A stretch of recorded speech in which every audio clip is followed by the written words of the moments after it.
Hello, I'm Peter Blumenthal, your humble steward and president of the Medical Society, and I'm introducing tonight's topic, namely the benefits of developing medical legal partnerships to address the social determinants of health and promote comprehensive and holistic health care. And we have the privilege of Ms. Erika Kerber, Esquire, the president and executive director at the Community Health Law Project with the administrative office here in South Orange. You're down the street from me, and I'd threatened you to come by and visit, and I haven't done that yet, so we meet on the screen.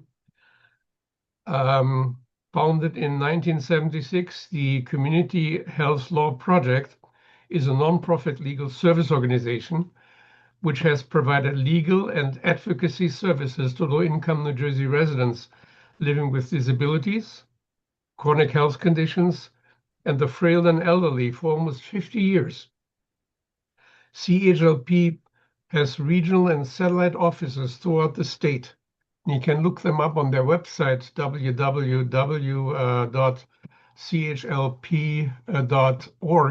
and you see all the offices listed there. The dedicated staff assists individuals in a myriad of legal issues ranging from disability claims and other entitlements, housing, healthcare, and managed care issues, guardianship, family, consumer, and civil law matters. Ms. Kerber has been with CHLP for over 20 years, working her way up the ranks to Director of Litigation until she was ultimately appointed President and Executive Director in January of 2022, working out the administrative office in South Orange. Prior to joining CHLP, Ms. Kerber practiced law in Northeast New Jersey, litigated child welfare cases while working for the city of New York, and spent some time in private practice. She sits on boards, namely the New Jersey Association of Mental Health and Addiction Agencies and the New Jersey Mental Health Institute.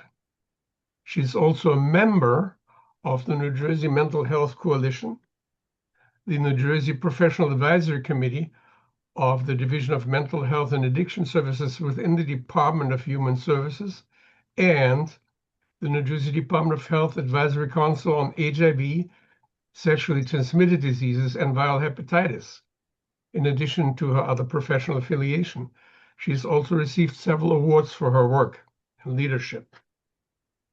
Ms. Kerber received a law degree from the Benjamin N. Cardozo School of Law of Yeshiva University in Manhattan and a bachelor's degree from NYU Leonard N. Stern School of Business. And now we have a fellow physician, Dr. Lauren Mutrie. Dr. Mutrie, MD, Measure of Science, is an associate professor of pediatrics and co-director of Dernbecker Medical Legal Partnership in the Department of Pediatrics at Oregon Health and Science University in Portland. Dr. Mutrie obtained her medical degree from Emory University in Atlanta, Georgia, and a Master's of Science degree from the London School of Hygiene and Tropical Medicine. Her postgraduate research and clinical practice centered on maternal child health in low-resource settings in sub-Saharan Africa, with further specialization in HIV/AIDS, tuberculosis, worm infections, and malnutrition. With her background in global health and medical legal partnership, her career has centered on strategies to achieve health equity, safety, and justice for children living in poverty. Dr. Mutrie currently works at a pediatric hospital at OHSU Dernbecker Children's Hospital in Portland, where she's focused on clinical medicine, teaching in community and academic forums, and interdisciplinary collaboration in healthcare systems. She has expertise in equity-centered program development by incorporating interdisciplinary experiential learning into clinical and healthcare practices. She's involved with the education of care teams, students, and communities about the social and legal determinants of health disparities, and inequities. In partnership with other professions, Dr. Mutrie is committed to providing impactful medical legal care to improve health and health equity for children and families worldwide. Thank you. I think that is enough of a discussion. You have fascinating backgrounds and you have a story to tell us. Please, Dr. Kerber, your story, the floor is yours. Thank you so much. Josh, are we recorded? Are we being recorded right now? Yes, we are. Oh, okay. Thank you. Well, and thank you so much, Dr. Blumenthal, for that wonderful introduction. This evening, we are going to be talking about medical legal partnerships to improve patient health. So Dr. Blumenthal already told you all about the Community Health Law Project and what we do in the areas of law that we practice. We've been around for 50 years. It's our 50th anniversary this year, so we're very excited about that. And we assist individuals with disabilities, chronic health conditions, the frail elderly in a myriad of civil legal matters, housing, public entitlements, Medicaid, Medicare, family law issues, consumer, criminal expungements, municipal court matters, and other civil legal areas. And so it's really where we practice poverty law. These are issues that affect our low-income clients who are disabled. I'm sure this group knows all about social determinants of health. There's a formal definition given, but they're the social drivers of health, such as income and health insurance. Individuals need resources to meet their basic daily needs in healthcare, a healthy physical environment, quality education, job opportunities, access to public entitlements and jobs, and of course, personal and family stability, safe homes, and social support. And we also, I think, know that 80% of a person's health is determined by social determinants of health, while only 20% is impacted by clinical care. And that's where legal services comes into play. These are some examples of legal assistance promoting health, fighting discriminatory housing practices, appealing denials of affordable housing, fighting unlawful evictions, forcing landlords to comply with building or health codes, restraining orders to assist victims of domestic violence, to keep them safe, access to entitlements and food stamps, and of course, health insurance coverage issues, because if individuals don't have the health coverage they need, they can't get the treatment that they need. That's where medical legal partnerships come into play. My organization, over these 50 years, we've primarily, up until probably 2016, 2017, we have, and we still do, provide legal assistance based on a referral system. Individuals are referred to us from provider agencies, from government officials. We get a lot of repeat clients coming in just because of the nature of their illnesses and the nature of the issues that they're working with. However, medical legal partnership model is really the ideal model, where healthcare providers and legal service providers work in tandem to strengthen the social determinants of health to improve individual health outcomes. So we're embedding lawyers into the healthcare setting to work with clinicians.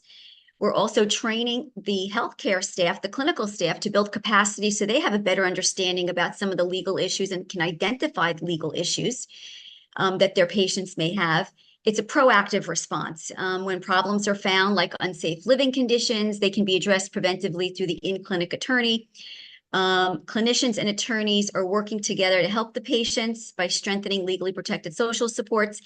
And if we find systemic issues that we're dealing with on a regular basis, medical legal partnerships can help inform policy and broad systems advocacy, which we have done. In my organization, probably since 2016, 2017, when I really started doing research on medical legal partnership, we started developing medical legal partnerships with healthcare providers, primarily at this point, behavioral health and addiction providers. And we have several right now around the state. And we would love to expand on that to other types of healthcare settings, which I'm going to be talking about. So we get this a lot. Why medical legal partnership? clinicians already refer to legal aid, as I mentioned. That's a different way of referring clients to get assistance. However, there's a difference between actually developing a medical legal partnership and just providing the legal services as individuals come into our offices. And the reason is that clinicians usually don't know about a patient's legal problems. And when they do, the patient is often in crisis. For example, they've already been evicted, and the options that we have to assist that individuals are much more limited. When a doctor refers a patient to legal aid, that outside attorney doesn't know the patient's medical context and how their legal crisis may affect their health. So it's not just a one-way street where you're embedding legal services. The attorney is also dependent on the clinician to help really inform that attorney about the healthcare needs of that patient, because it's a holistic approach that we take. It's providing that care. When we talk about integrated care, and I know we use that term a lot in our discussions, and usually, typically, when we think of integrated care, when clinicians think of integrated care, they think of primary care and behavioral health. It's integrating the primary and behavioral health care. But again, that missing piece that I think people don't understand, or clinicians or the stakeholders that we work with, the understanding should be that integrated care should also include legal services and really addressing those social drivers of health as well. Also, another thing is that when a patient who's already in crisis is referred to an outside attorney, like I mentioned, the options that we have are very limited. For example, an individual doesn't get to an attorney quick enough and they're homeless, there's not much we can do for that individual. Maybe we can file an emergency motion in court to get them back in. But again, that is very rare at that point. With a medical legal partnership, we're addressing issues, again, right before they reach a crisis. For example, a patient comes in, complains to their physician that they can't pay their rent, or their asthma is being exacerbated by whatever's going on in their apartment, either mold or some other issues. At that point, that is the trigger point to refer that patient to the clinic attorney in the medical legal partnership, and not wait until they're served an eviction complaint, or they're really sick, or they have, they're not compliant with their lease. It's really when there's an inkling, because again, many of our clinicians, I know most clinicians, they assess for social determinants. One of the questions is, how's your housing situation? Well, when that individual says, you know what, I'm having a hard time paying my rent, that's when they need to see an attorney. So by screening for legal problems as well as health problems, attorneys in the medical legal partnership can treat these legal problems. It's right, we're talking about legal treatment. It can treat the legal problems before they reach a crisis point and negatively affect the patient's health. There have been studies showing that the impact of medical legal partnership. Medical legal partnerships are known to reduce or decrease emergency department visits. Length of hospitalizations can decrease. Appointment adherence increases. Individuals are more likely to take their medications. They report less stress. Less money is spent on healthcare services for high utilizers. And clinical services are more frequently reimbursed by public and private payers, because when you get an attorney involved to appeal a denial because the health insurance company or HMO or MCO is not covering a specific treatment, well, and if that individual, that patient prevails, or their attorney prevails, you're getting reimbursed for that care. There's also a financial benefit beyond that for healthcare organizations. There was a study done in 2016 showing that the median dollar amount recovered by a medical legal partnership organization as a result of the partnership was about $119,000 per partnership. Medical legal partnerships are also represent a favorable return on investment. There was a study done in Illinois showing that for the first 4 years of the partnership's existence, the program produced a 149% return on investment for the hospital partner. And for the next 3 years, the hospital partner received a 319% return on investment from the partnership. There's also an increased Medicare reimbursement. CMS has included screening for health-harming legal needs as a recognized improvement activity under Medicare's merit-based incentive payment system. Eligible clinicians who screen patients for legal needs receive a credit in the IA category, which could potentially lead to an increased Medicare reimbursement rate. So there are benefits there as well. And also with value-based care, the medical legal partnership is a perfect model to include when we're talking about value-based care. Value-based care, we know, focuses on patient outcomes. And with value-based care models, providers are now responsible for patient outcomes beyond the hospital walls or the doctor's office walls. And medical legal partnerships can aid healthcare providers in improving metrics by decreasing preventable hospital readmissions, especially for high utilizers.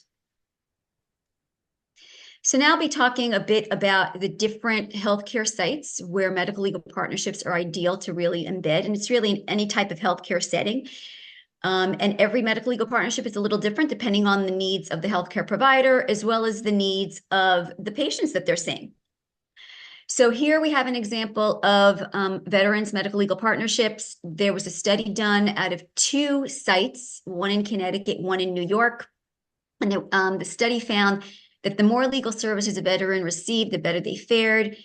They exhibited reduced symptoms of PTSD and psychosis. They spent less money on abused substances, and they experienced better housing situations. Mental health improved even if they lost their legal cases. And that is attributed to the fact that they felt supported. That even, attorneys working in the space really provide that holistic needs approach, that even if, for example, we may not prevail or we may not receive the outcome that we're looking for or the patient really needs, that we don't just leave them hanging. We really work with the clinicians to see what alternatives there are for the individual, so they don't end up homeless and they really get the care that they need.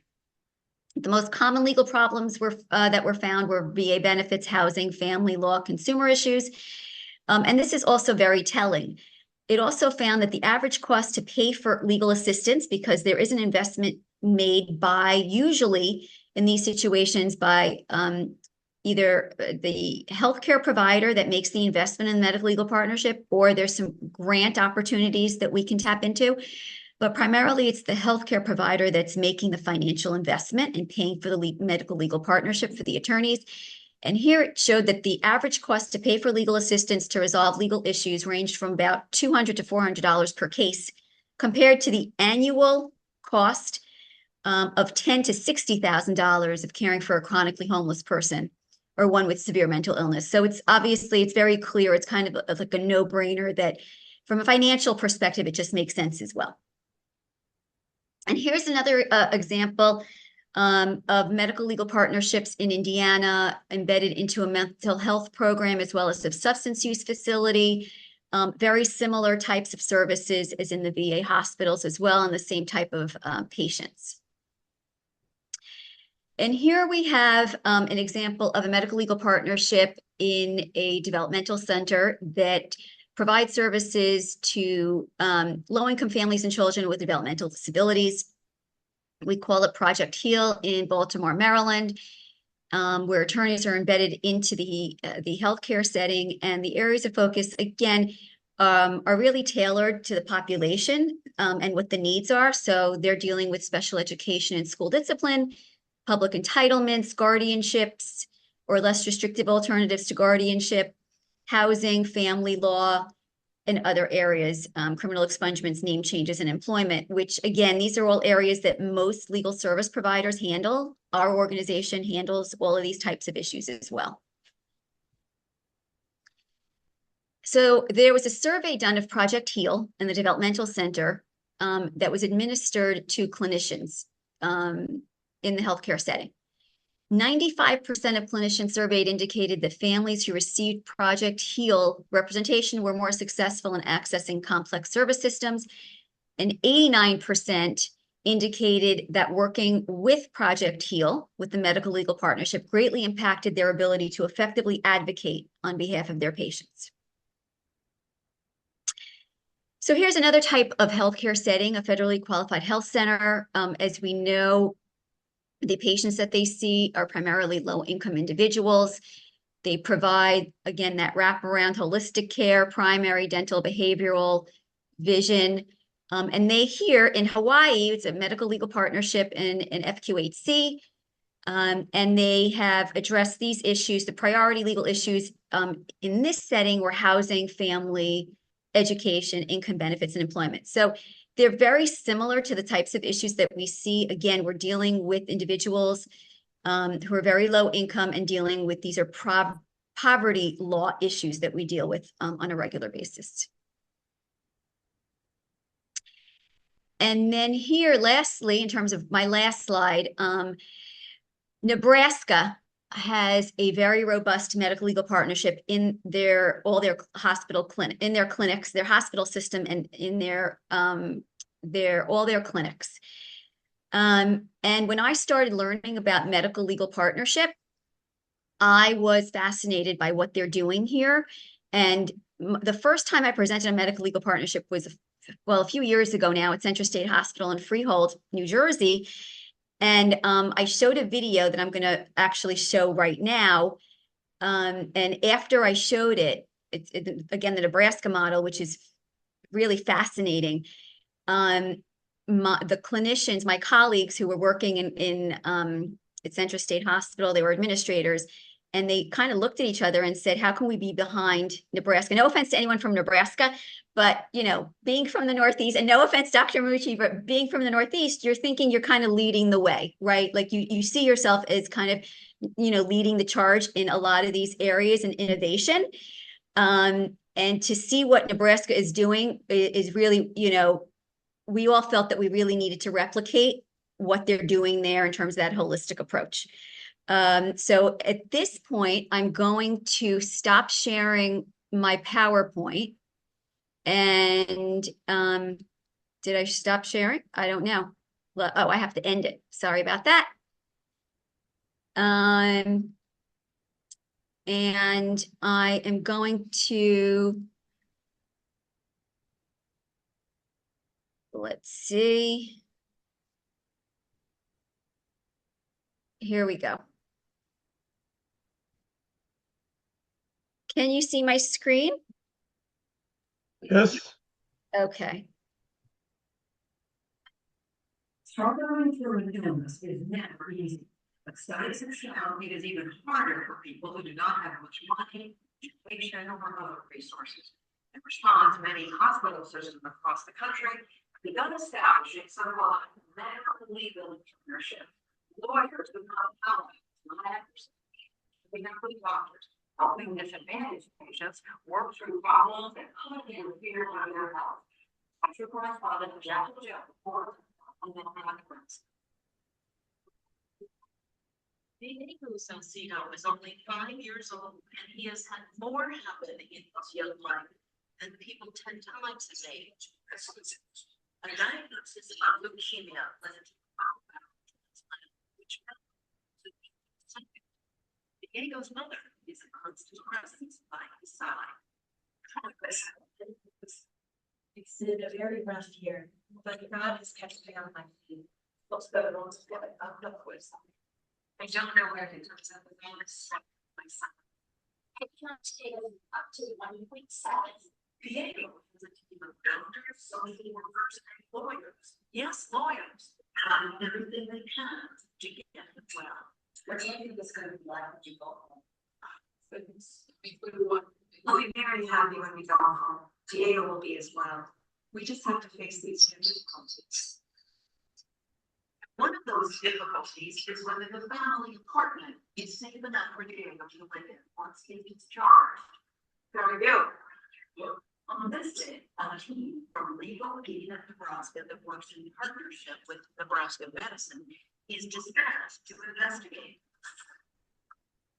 Diego's father, Victor, shows them evidence of an infestation of bugs, including cockroaches. There are so many.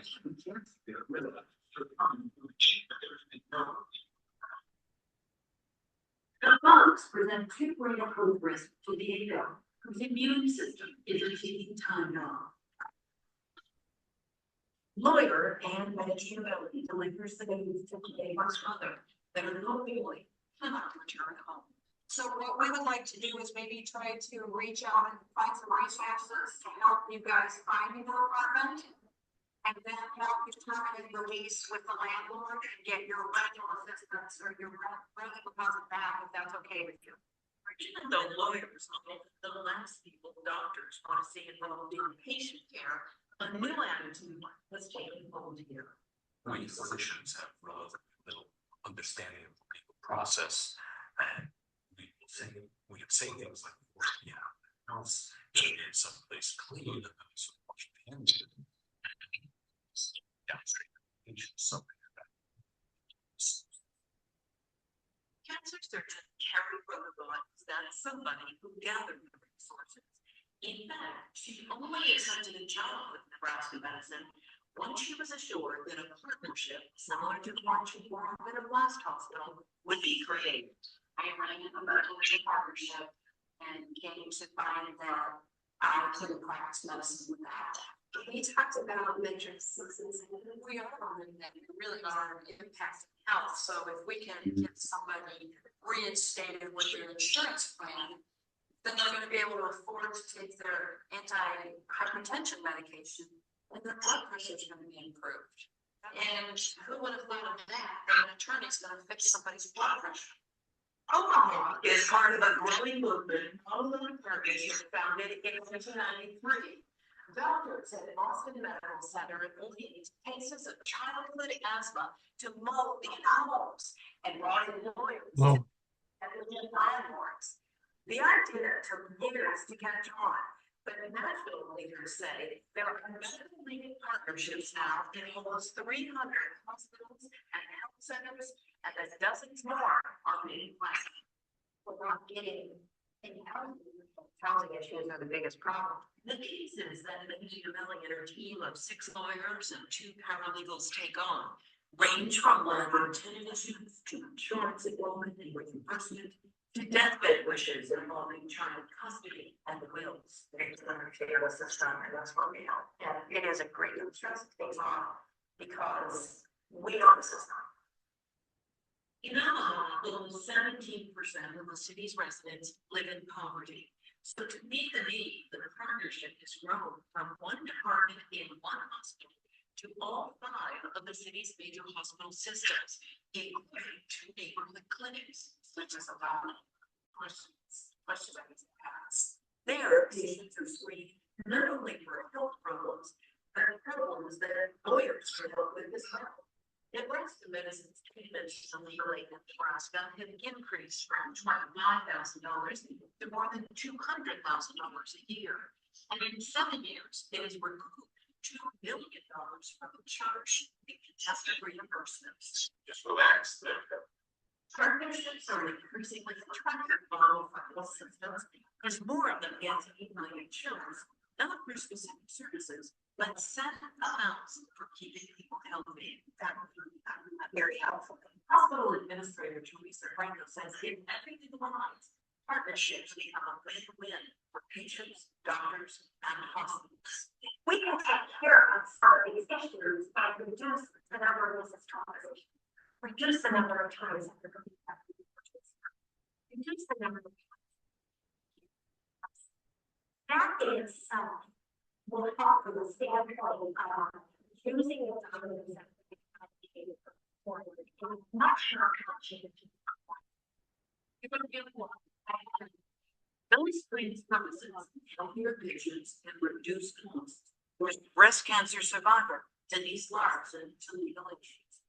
Dr. Rosenblatt went on with his Larson with the trauma of additional surgery, which would add to the cost of care, without knowing whether Larson had cancer in other parts of her body. So CAT scans were Just really wouldn't have been some of the disease status.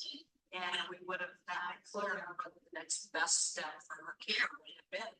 So the CAT scan was great. But Medicaid refused to approve the CAT scan. After nonetheless, multiple legal briefs and unfortunately, one. Again, I just find out that it's legal. I was not a piece of myself. It was just the I quoted him on all of it. Morrison, who did have surgery in 2014, is now strong and well.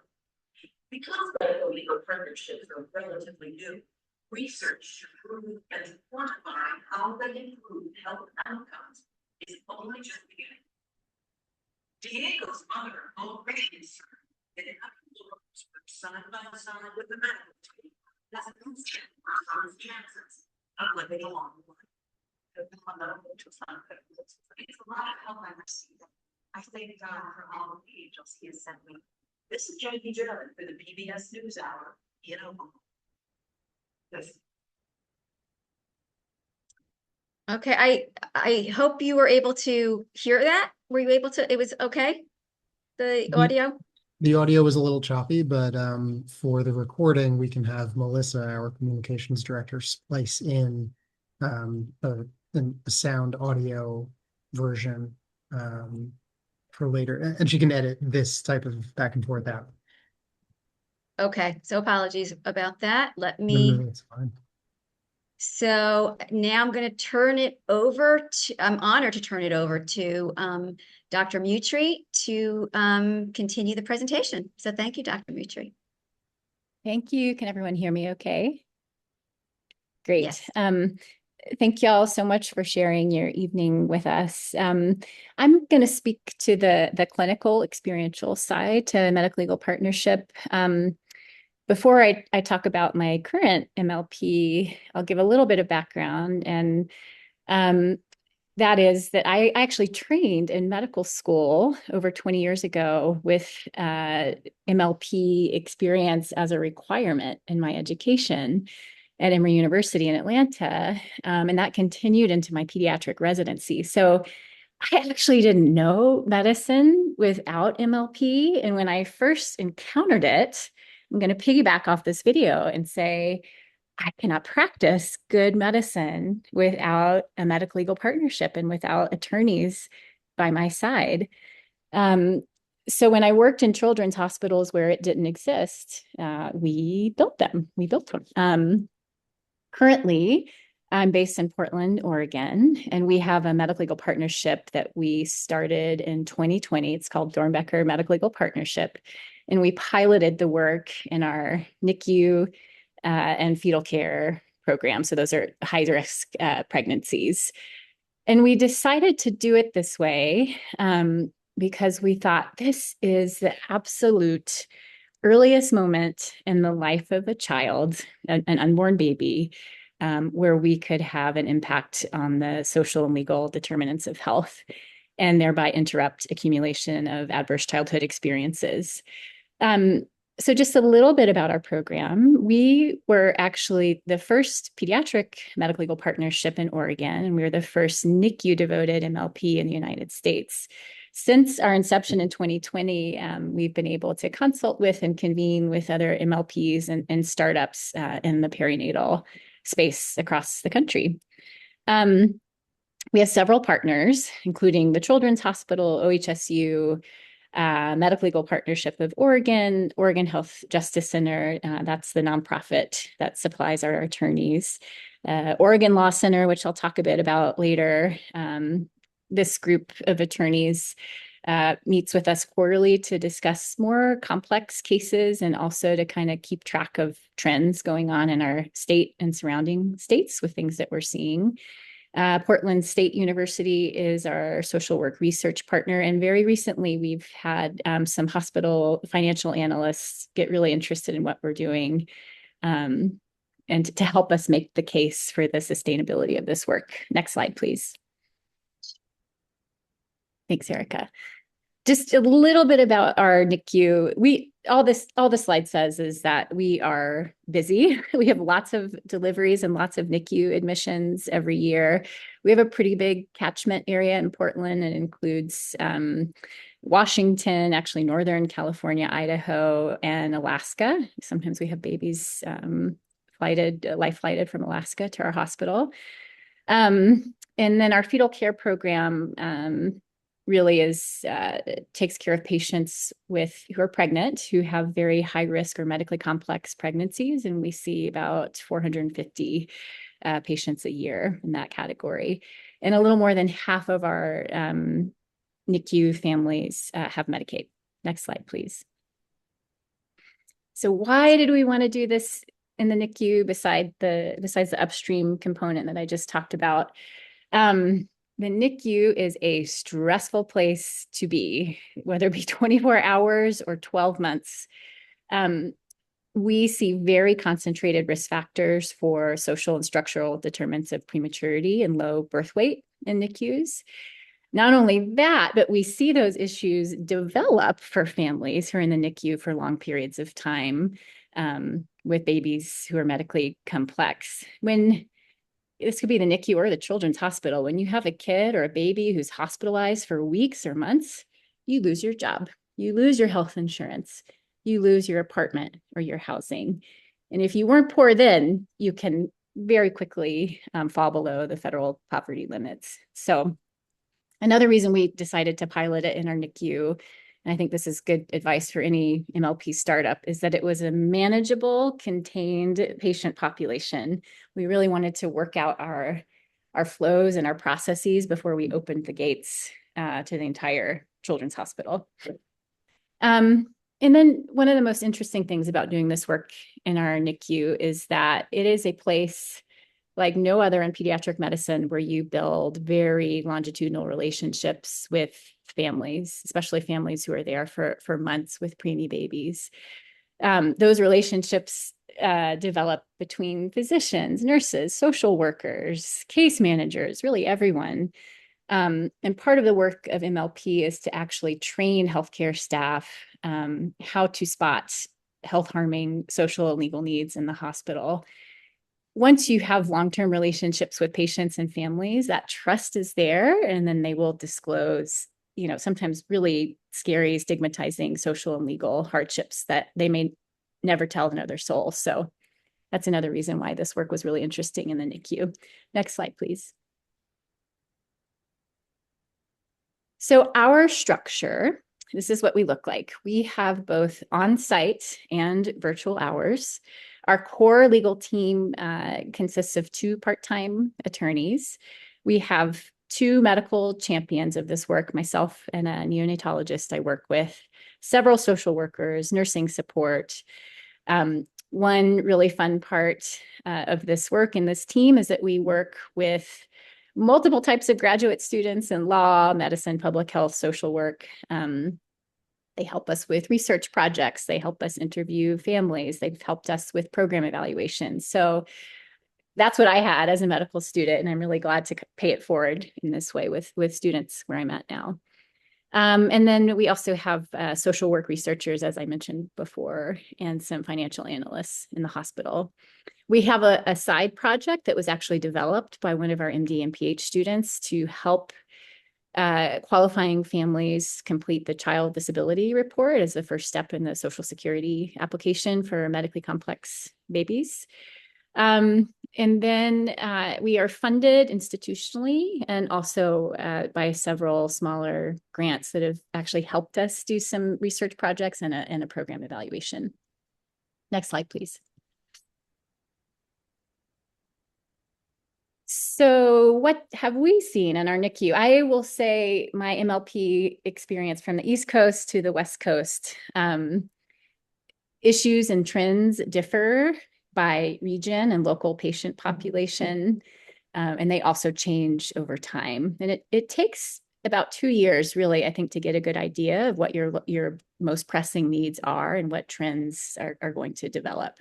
So for us, we opened in March of 2020 when COVID happened. That's a story for another time. But since then, we've actually served almost 130 patients and approaching 30 SSI applications this week. Our most common issues center on housing instability, disability and public benefit issues, some of which actually develop due to lack of parental leave or insufficient parental leave for really sick babies. We do a lot of record expungement. Unfortunately, we see a lot of intimate partner violence. And so our attorneys help with custody, child support, paternity, all of those things. We do see, and increasingly, a lot of immigration matters. We do not have an immigration attorney on our team. That doesn't mean we can't help those families, but we can't help the immigration piece, but we can help with all of the other health harming legal needs they may have. And then we also do our little side project in Social Security application assistance. Next slide, please. So how do we work? We have weekly interdisciplinary rounds with our entire team where we talk about new patients, we discuss old patients, we try to problem solve legal and clinical issues as they are interrelated. A fair amount of interdisciplinary team education also happens on these rounds. Families that qualify for our services are at 200% of the federal poverty line, and they are a civil legal need. And technically, they have to be Oregon residents, although we are able to help surrounding states with advice and then refer those families to legal aid offices in their communities. Exclusion criteria, this is for us and really every other MLP out there. We don't take criminal issues. Our specific team can't do immigration work, but other MLP teams do, and we don't do conflict of interest work. So medical legal partnership attorneys are not malpractice attorneys. So we do not touch that. We have, as I mentioned before, quarterly meetings with the Oregon Law Center kind of as an umbrella group to discuss complex cases and trends that we're noticing. And really that leads to focused areas of advocacy and policy reform over time. And then always we are doing education and training throughout the hospital, but also throughout graduate schools and with attorneys. These trainings aren't necessarily geared just towards medical staff. It's really all healing staff, which can include attorneys. And I just wanted to share this quote because this is why training and issue spotting is so important. So this is a baby's parent who said, even at first glance, you would think, oh, this person might not need legal help. You might be surprised what you uncover when you ask. That was one of my first lessons as a medical student. I was taught by an attorney how to ask and how to ask in a trauma-informed way. Next slide, please. I'll let everyone read this and just add that this feedback came from a program evaluation that we finished a little over a year ago. And I think it just speaks to the power of MLP as an intervention, as a health and social intervention, and how actionable this work can be. MLP, I mean, sometimes when you refer families to legal aid, it's another line that they have to wait in for weeks to months. Medical legal partnership, physically integrated into the hospital, is an actionable intervention the moment they connect with families. And you can see the impact it had on this family and then extrapolated impact. So this family went from a horrible living situation to stable housing, overall more family stability, and actually this mother coming off of anti-anxiety medications. So I have hundreds of feedback quotes like this. And so I wanted to share that. Has everyone had time to read it? It'll be in the recording too. Next slide, please. So just general lessons learned. And I think these lessons stemmed from our NICU, but really could be applied and relevant to any MLP. So our perinatal population has very high needs across all of those domains. Relational, I think that's a really important word. Interprofessional approaches to care are very powerful and effective at spotting and treating these problems. I think in ways that can more permanently heal and help these families and prevent readmissions and unnecessary ED visits and improve appointment adherence, as Erika mentioned in the beginning of this presentation. Perinatal MLP specifically offer those early upstream interventions with the potential for multiple generations of downstream impact. I have seen that personally in my 25 years or so in this work. That impact can be a measure of health, finance, family stability, relief of moral distress of the healthcare team. I can speak to that personally. It can also be a recruitment and retention tool for staff. And then preventive legal advocacy on the law side.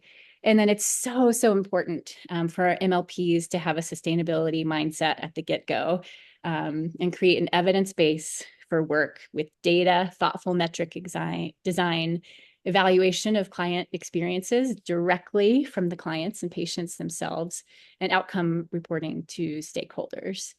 And then this last point comes from one of my attorney colleagues, and that MLP can be a door for people who may have never been able to access justice before to access justice now through the healthcare system. Next slide, please. So I just want to close out. I think I still have time with a story about a patient. I have permission from his mother to share this. This is obviously not a premature baby. This is a patient from about 10 years ago with an MLP I helped found called Memphis Child. But I think his story illustrates the multi-generational impact that I was talking about. So I call this the Jimmy effect, and this is the best part of MLP work as a clinician, and it's a success story. So Jimmy is, or was at that time, a teen with autism in Memphis, who became one of the most memorable patients of my career. This is a story where MLP was available to behavioral health patients, and actually to the Children's Hospital hospital-wide. And it made a huge impact on the life of the child, his family, his community, and our children's hospital. So this is actually Jimmy now, a few months ago. At the time I cared for him 10 years ago, he was 13. As I said, he has autism and he's nonverbal. With puberty, he developed aggressive behavior towards himself and others. After many ED visits to our children's hospital, he was finally admitted for 3 months because there was no other safe place for him. He was strong, he was 5'10", he was about 200 pounds, and it was so hard to keep him safe due to self-harm. I personally clinically cared for him, additionally to working with him through our MLP. Children's hospitals are not set up to manage patients like Jimmy. He required 2-to-1 caregiving plus a security officer outside his door at all times. His hospital room needed regular repairs. Several staff members sustained broken arms and other injuries trying to keep Jimmy and others safe, including a security guard. While we all cared about Jimmy, we experienced extreme moral distress, burnout, and several of our staff resigned. This part is important. So leading up to his admission, Jimmy attended school and lived at home with 2 employed parents and a younger sister. His family was at the poverty line and they had Medicaid. As Jimmy's behaviors worsened, he got sent home and was eventually expelled from school, requiring his parents to regularly leave work. This is how folks lose their jobs. The interior of their home was severely damaged. His family had to bar their windows and doors to prevent him from escaping. They had to move their younger daughter out to keep her safe. His parents eventually lost their jobs due to his escalating needs, and they were about to lose their home right before Jimmy got admitted to our hospital.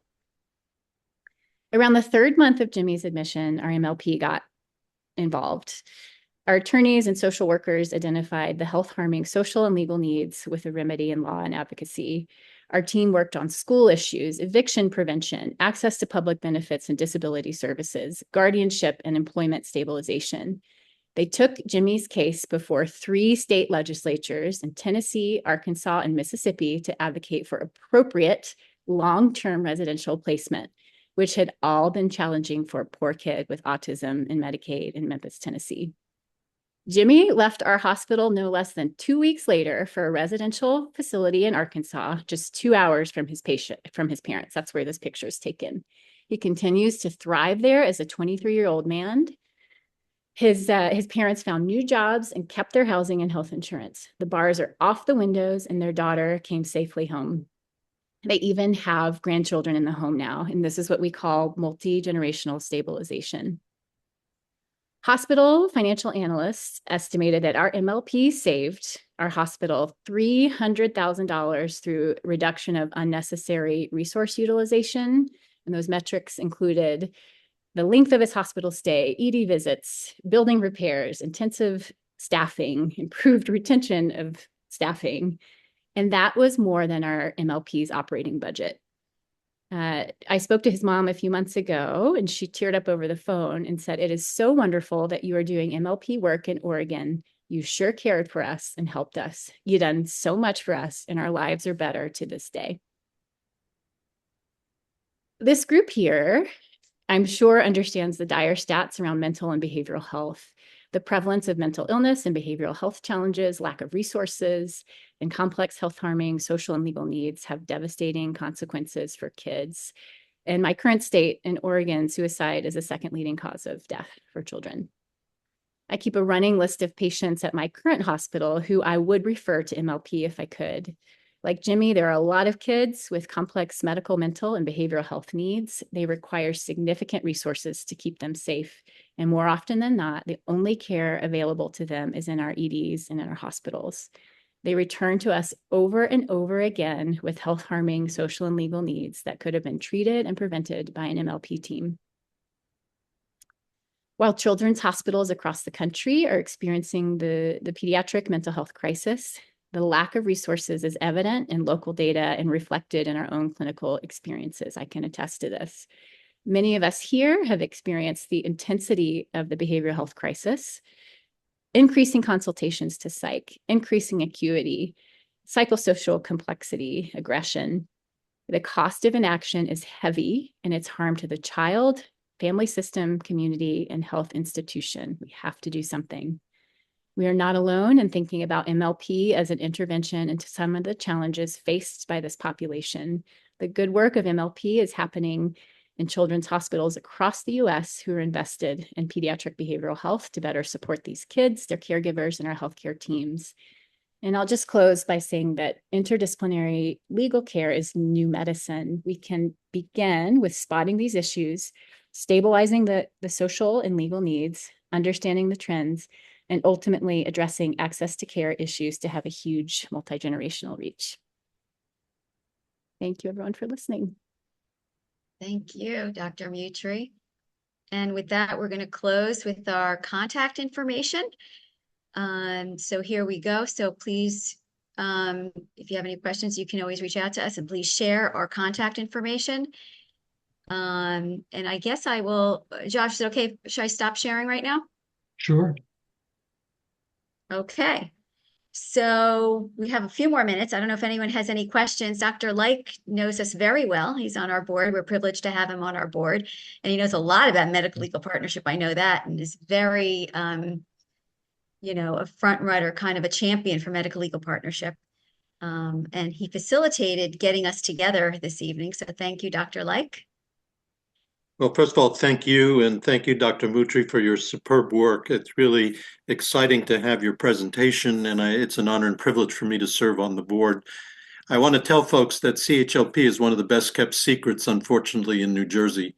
The attorneys, the people working there are incredibly dedicated, and the stories that we hear from the field, from the trenches, through the lifespan, not just children, but adolescents, adults, particularly seniors with a range of biopsychosocial problems, they're out there. And I wish more was going on with our hospitals in New Jersey. I know you've done work with managed care plans. And so let me just start with a general question, if I might, which is, are there any examples of MLPs that are connected to state or county medical societies that you know of around the country? And is there any model legislation that you are aware of or that the National Center may have developed that could be promoted by folks here? That's a great question. I know Dr. Mutrie and I are very involved with the National Center for Medical Legal Partnership, and I know there are some conferences coming up in the next couple of months. It's been, it's getting the word out. Everyone I speak to understands how vital this work is. it really comes down to the financing and the financial investment that is necessary. Everybody wants this. People reach out to me all the time. Clinicians, reach out. I really want to work with you. I need legal services embedded, but I just don't have the funding or the financial backing to do it. I think it comes to, and we know that New Jersey state budget, right, is very tight. It was tight last year. We're coming up with a new, budget right now. We would love to have support to advance this work. New Jersey is doing a lot. They actually, for the opioid settlement dollars have come down to the states. New Jersey has dedicated some of those dollars for medical legal partnership as well as legal services. So we were thrilled to see that happening, and we're always advocating on a higher, at the state level for these kinds of initiatives. So they recognize it, but again, it comes down to where the dollars are coming from. So I do think for the most part, for the time being, in the near future, I think it's really the clinicians, the hospital systems, the healthcare providers. They're really going to have to make the investment in this work, again, to improve patient outcomes, health outcomes. But also we see here, we've shown you this evening that it reduces healthcare costs. It improves reimbursement rates. So it's kind of a no-brainer to make that very little investment. Like, I mentioned earlier about the VA clinic. It doesn't take a lot of money, in the scheme of things to pay for legal services, compared to what it costs to actually provide, ongoing treatment to a high utilizer, constantly in the ER, especially now with Medicaid, the changes in Medicaid that are coming down from the federal level. A lot of people are going to be losing their Medicaid, and they're still going to be going into the ERs. Who's paying for that, right? Charity care is going to have to make that up. And, that really comes out of the hospital, the clinicians' pockets. So I think really, and that's one of the areas that we're working on, is we're doing a lot of outreach and education and what the Medicaid changes are going to look like, getting the word out so people maintain their Medicaid coverage. So that's another area where medical legal partnership would be fantastic to really embed into the hospital system, the clinical care, to work with patients as they're coming through the door, to explain to them if they're on Medicaid, they're going to have to look out for a lot of these things. So it's kind of an opportune time, especially now with the Medicaid changes coming. And we would love for this group, the Medical Society of New Jersey, to share our, obviously this information. And I'm hoping that this is going to be a stepping stone for myself, and hopefully Dr. Mutrie will come along with me to present again to, others, different groups. We would love to present to the Hospital Association of New Jersey if we can facilitate that. Again, other clinicians. Zoom is great because we can reach a lot more people. I'm always willing to go in person. I don't expect Dr. Mutrie to come in person with me to fly out to New Jersey, but we can have her on Zoom if she's okay with that. But again, either virtually, in person, I'm always available to talk about this. I feel very strongly about it, as I know Dr. Mutrie does as well. Could I add something to that, Erika, just quickly? In my experience in a couple of different states, medical societies, hospital associations, I'm hospital-based, so that's why I mentioned that, and also bar associations have been so helpful as advocates and allies in disseminating this work, making it visible, building inroads of trust in between legal and medical and other partners. I think it's crucial actually for visibility and regular visibility. And those folks have always been wonderful and really important to work with. And also sometimes have helped in very surprising ways with funding. Yeah, thank you. Let me just say, I know Dr. Blumenthal has, in the chat, I posted a resource list of references that we put together that show you best practices and examples building on what Erika spoke about. So the data is there, the financial data, the clinical data, and it's a matter of having the will to sort of try to bring this about. I would also say from an educational standpoint, medical schools are beginning to do a little more with this. Before I retired, we had an MLP discussion for first-year medical students working particularly in the pediatric area up in Newark with the health law clinic that existed within the law school. So I think there are ways to do this, not just in the practice setting, but also more longitudinally. So we prepare people to work in teams, which is really the critical part to all of this. Thank you, Dr. Blumenthal.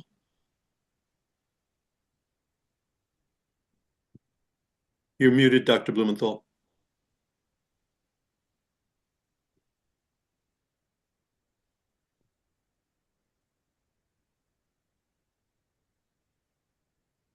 Yes, those just, are our offices. I asked Dr. Yes. Blumenthal to unmute. Yeah, let me share my screen talking about stepping stones.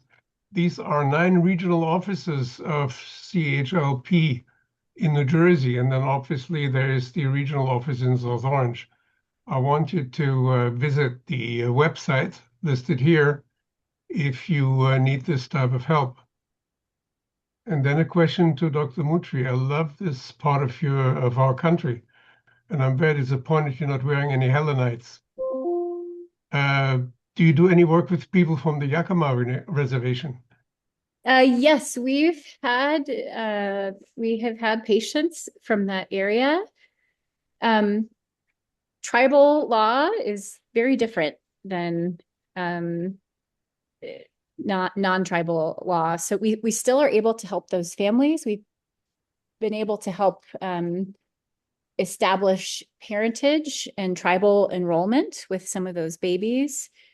A lot of these families, in my experience thus far in the Pacific Northwest, and this was new, this was learning for me, a lot of those families have one or sometimes both parents incarcerated at, I would say, disproportionate rates compared to our general population. So that's been an area of focused legal need and assistance for those families. But absolutely, we get babies in our NICU from that area. Yeah. Thank you. I found your presentation very enlightening. Thank you. Great. Let me just say, they have your 50th gala coming up, and so that's another wonderful place to learn more about the incredible work and the people that you have honored who have been particularly involved in the disabilities community and the mental health community as well. So I think there's a place for what they're doing, not just to be with underserved and minoritized and other groups, but through all different populations which deal with legal issues in different ways. Thank you so much. Yeah, we can share, our 50th anniversary gala coming up in October. We can share that with the Medical Society of New Jersey as well. The more the merrier. And we're hoping, Dr. Mutrie and I, that this, again, like I said, is a stepping stone to more conversations about this, and hopefully engaging a lot more clinicians, hospital administrators, in this work, so we can work together. And hopefully, Josh, I'm always available if you want to have a follow-up conversation. If anyone on this Zoom would like to have a follow-up conversation about how we can really move this model forward, or this initiative forward, because when we say common sense, it's just common sense. It just makes sense. Yeah, no, I would love to have that conversation. That would be great. I want to thank you for your presentation today. Incredibly valuable, informative. I do have a number of questions, but I actually have another meeting I have to jump to. So maybe we can follow up by phone. Absolutely. And I wanted to thank Dr. for presenting with me. I met Dr. Mutrie when I went to a conference in Oregon back in October. And I found her presentation fascinating, and I just approached her and I said, I would love to take you on the road with me. And she agreed for this time. So hopefully she'll present with me again. I would love to. Thank you so much for having me, everyone. I'd love to, Erika. Okay. Thank you. All right. Thank you so much. You're welcome. And hopefully more to come. Sounds great. Take care. Thank you again. Take care.